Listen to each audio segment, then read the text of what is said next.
হেই, কি অবস্থা সবার?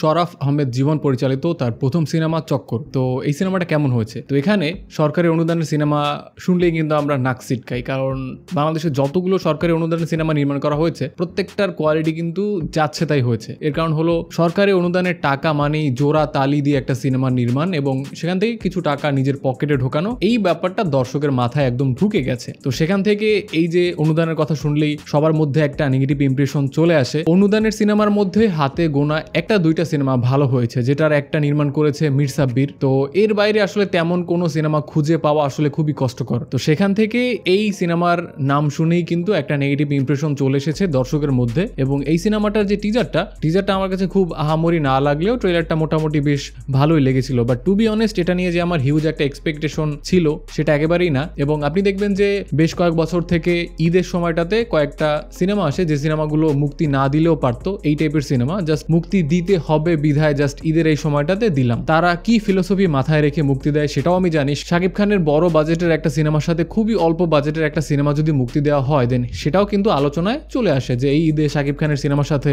টক্কর দিচ্ছে এই সিনেমা। তো এই যে একটা অ্যাটেনশন পাওয়ার জন্য কিন্তু এসব সিনেমা ঈদে টানা হয়। যে সিনেমাটা ঈদের বাইরে মুক্তি দেওয়া হলে সেটা নিয়ে তেমন কোনো আলোচনা হতো না, দর্শক জানতেই পারতো না যে এরকম একটা সিনেমা হলে চলেছে। বাট যদি বড় একটা বাজেটের সিনেমার সাথে এটাকে ইনক্লুড করা হয় তখন কিন্তু আলোচনা হয় শাকিব খানের সিনেমার সাথে এরকম একটা সিনেমা মুক্তি দেওয়া হচ্ছে। তো এবারে চক্করের স্টোরি সম্পর্কে যদি অল্প করে বলি, দেন এখানে একটা খুন হয় এবং এই খুনের ইনভেস্টিগেট করে মোশাররফ করিম। তো ইনভেস্টিগেটের এক পর্যায়ে তিনি বিভিন্ন রহস্য উন্মোচন করে। তো ফাইনালি তিনি যাকে খুনি হিসেবে ধরে আনে, তিনি কি এই খুনটার সাথে আদৌ জড়িত নাকি বড় বড় গ্যাংস্টার এটার সাথে কানেক্টেড? এসব প্রশ্নের উত্তর জানতে হলে আপনাকে দেখে নিতে হবে চক্কর। প্রথম প্রশ্ন হলো সিনেমাটা কেমন হয়েছে? সিনেমাটা বেশ ভালো হয়েছে। আমি যে এক্সপেক্ট করেছিলাম, যে প্রত্যাশা নিয়ে সিনেমাটা দেখতে গিয়েছি, তার থেকে বেশ ভালো সিনেমা হয়েছে। এখন এই সিনেমা স্পেশাল কি আছে দেখেন, ইনভেস্টিগেট থ্রিলার এখানে কিন্তু খুব যে চমৎকার ভাবে হ্যান্ডেল করা হয়েছে, বিষয়টাকে টান টান উত্তেজনা করা একটা সিনেমা হয়েছে সেটা না, বাট স্টিল সিনেমাটা বেশ ভালো। কারণ এখানে যারা অভিনয় করেছে তারা তাদের দক্ষতা দিয়ে পুরো ব্যাপারটা এমন ভাবে এক্সিকিউট করেছে যে আপনি সিনেমাটা দেখার পর এটা বলতে পারবেন না যে আমার টাকা নষ্ট হয়েছে। খুন হওয়ার পরে প্রথম হাফে আমরা বিভিন্ন জিনিসপত্র দেখতে পাই। এখানে মোশাররফ করিম যে থাকে তার ফ্যামিলির বিভিন্ন ব্যাপার দেখতে পাই, তার বউয়ের সাথে তার যে শাশুড়ির একটা কনফ্লিক্ট চলতে থাকে, সেখানে টুকটাক কিছু কমেডি থাকে। তো এইসব ব্যাপার বেশ ভালোই চলতেছিল। বাট সমস্যা হলো এই যে ইনভেস্টিগেট পোর্শনটা, এই পোর্শনটা কিন্তু প্রথম হাফে অনেক বেশি লাইট হয়ে যায়। মানে ফ্যামিলির এরকম টুকিটাকি দৃশ্য দেখানোর পেছনে তারা এত বেশি সময় ইনভেস্ট করে, অ্যাকচুয়াল যে ইনভেস্টিগেট যেটা দেখে আসলে আলাদা একটা থ্রিল কাজ করবে দর্শকের মধ্যে, সেই পার্টটা কিন্তু জমজমাট হয়ে ওঠে না। এবং সব থেকে দুঃখজনক যে ব্যাপারটা সেটা হলো এই যে ছেলেটাকে ধরে আনা হয় জিজ্ঞাসাবাদের জন্য, তার কাছ থেকে স্পষ্ট করে কোনো স্টেটমেন্ট নেয়াই হয় না। মানে তুমি খুনটা কেন করেছো এই প্রশ্নটা ডিরেক্ট করা হয়, বাট অ্যাকচুয়ালি ওই দিন কি ঘটেছিল তার সাথে, বা খুনটা যখন হয় তখন আসলে কি হয়েছিল, এই ব্যাপারটা স্পষ্ট করে প্রথম হাফটাতে দেখানোই হয় না। এই ব্যাপারটা আমাকে বেশ অবাক করেছে যে এত বিষয় দেখানো হচ্ছে,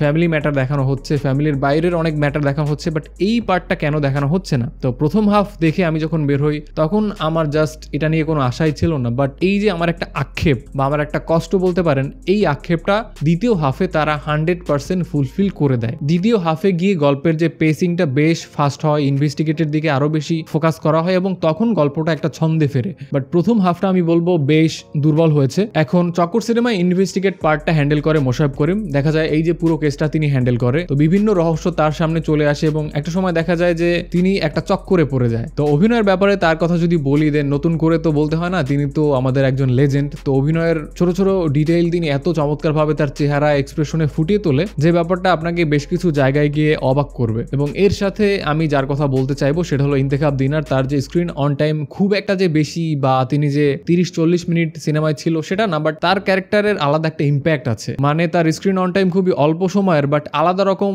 ইম্প্যাক্ট তিনি রেখে যায় সিনেমায়। তো এর বাইরে আরো যার কথা বলতে হবে তিনি হলো সুমন আনোয়ার। এই লোকটাকে পার্সোনালি আমার জাস্ট ফ্যান্টাস্টিক লাগে। মানে তিনি যখন অভিনয় করে আমার মনে হয় না যে তিনি অভিনয় করে, আমার মনে হয় যে তিনি বাস্তবেই এরকম। মানুষের সাথে যে গালাগালি দিয়ে কথা বলা এবং তার আচরণের মধ্যে যে একটা ব্যাপার, আমার মনে হয় যে পার্সোনাল লাইফেও তিনি এরকম। মানে স্ক্রিনে আসলে মনেই হয় না যে এই লোকটা অভিনয় করতেছে, আমার মনে হচ্ছে যে তিনি ন্যাচারালি এরকম। তো একটা ফ্রেমের কথা যদি বলি, দেন মোশাররফ করিম এবং এই যে সুমন আনোয়ার একটা ব্যাপারের জন্য ফেস টু ফেস সামনে দাঁড়ায়। তো সেখানে আমি এই ব্যাপারটা দেখে অবাক হয়েছি যে সুমন আনোয়ার অভিনয় দিয়ে জাস্ট মোশাররফ করিমকে খেয়ে দিচ্ছে। মানে মোশাররফ করিম এত বাঘা মাপের অভিনেতা, তাকে জাস্ট সুমন আনোয়ার খেয়ে দিচ্ছে অভিনয় দিয়ে, মানে একটা স্পেসিফিক দৃশ্যে এর সাথে সুমন আনোয়ার হোক, মোশাররফ করিম হোক, প্রত্যেকটা ক্যারেক্টারের মধ্যে আলাদা কিছু হিউমার আছে, যে ব্যাপারগুলো আমার বেশ ন্যাচারাল মনে হয়েছে। জাস্ট কিছু ডায়লগের মধ্যে এমন এমন ফান ব্যাপার আপনি দেখতে পাবেন যে ব্যাপারগুলো দেখলে আপনি জাস্ট হেসে উঠবেন। তো এই ব্যাপারগুলো আসলে সিনেমাটাকে অনেক বেশি লাইট হালকা ফুলকা রেখেছে। খুব সিরিয়াস টোনে যদি সিনেমাটা সামনে যেত দেন প্রথম হাফে আমি আরো